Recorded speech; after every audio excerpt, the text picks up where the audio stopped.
Alors, je suis le père Éric Loudé Okpeicha du diocèse de Porto Novo. Je suis l'aumônier des chorales grégoriennes du diocèse de Porto Novo.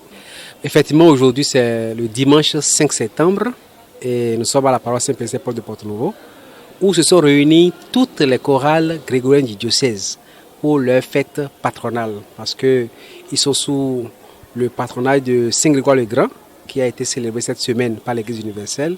Et donc la fête a été reportée au dimanche qui a suivi, donc aujourd'hui. Alors vous avez là 18 chorales grégoriennes éparpillées sur tout le diocèse qui sont réunies ici pour célébrer leur fête patronale. Et c'est la première édition, bon, nous sommes heureux d'y participer.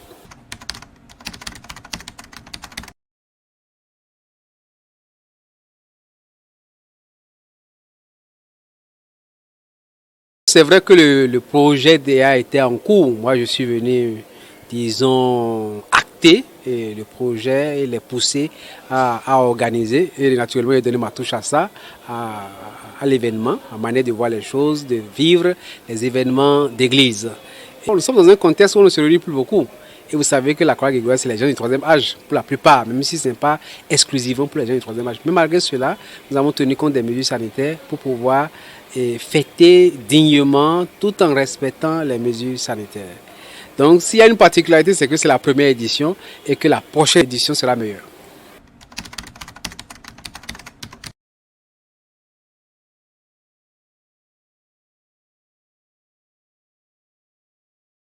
On ne vit pas ce projet. Et quand je les ai rencontrés, je leur dis, je ne suis pas habitué à gérer le quotidien uniquement. J'aime me projeter dans l'avenir. Il faut qu'on ait des projets. Alors les projets, je peux vous en énumérer quelques-uns. Le tout premier, c'est de finaliser les tests fondamentaux de l'Union et des chorales grégoriennes. Et là, il faut qu'on finisse le processus, c'est-à-dire que ces tests-là soient approuvés par les diocèses, promulgués pour pouvoir devenir, disons, opérationnels. Le deuxième projet que nous avons, c'est comment faire pour qu'il y ait, disons, un renforcement de capacité au niveau des choristes qui sont là. Nous avons besoin de maîtres de chœur, nous avons besoin d'organistes. Moi, je suis organiste et je constate que c'est une espèce qui est en train de disparaître. Alors, on aurait voulu avoir de jeunes organistes.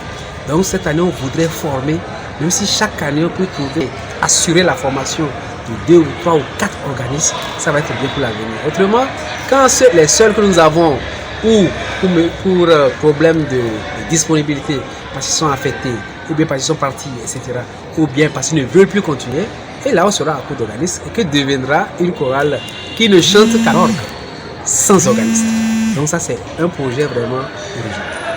Le troisième projet, c'est comment faire aussi pour, disons, renflouer les bancs. Parce que là, c'est des gens du troisième âge et c'est en train de décroître comme population. Il y a beaucoup de décès. Il y a beaucoup qui n'arrivent plus à participer à cause de l'âge, ils sont fatigués, etc. Alors comment faire pour intéresser les jeunes au chant choral, au chant grégorien? Vous avez suivi la messe aujourd'hui. Ça a un autre goût. C'est un autre goût par rapport au chant ordinaire. Chaque chant ou chaque manière de chanter a son charme. Le latin aussi a son charme.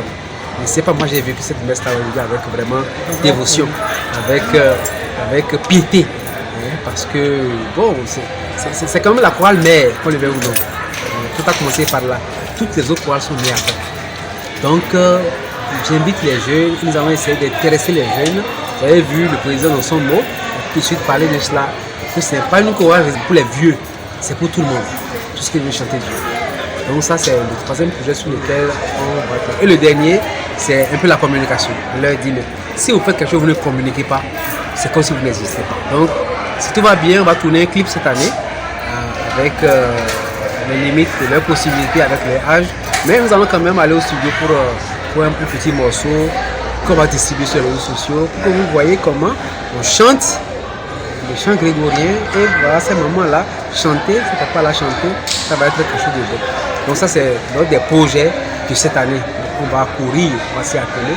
On verra si au bout de l'année prochaine, ça dit d'ici la fête de l'année prochaine, on aura déjà ce clip-là en ligne.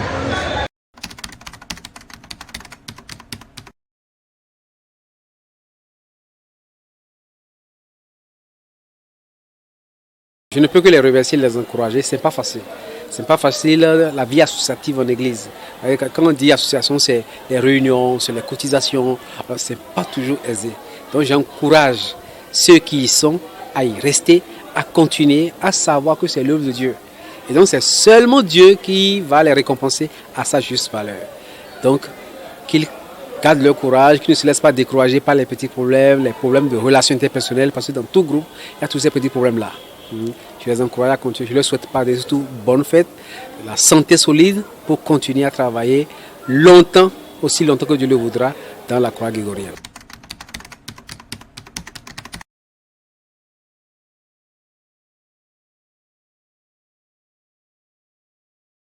Sinon, vous remerciez, vous, les gens de la presse, d'être là et de relayer l'information pour que, bon, ceux qui attendaient, ceux qui se demandaient s'ils pouvaient faire le pas, de venir chanter Dieu. Chanter fait du bien à l'esprit. Chanter fait du bien au corps. Et chanter fait du bien à Dieu et à l'homme.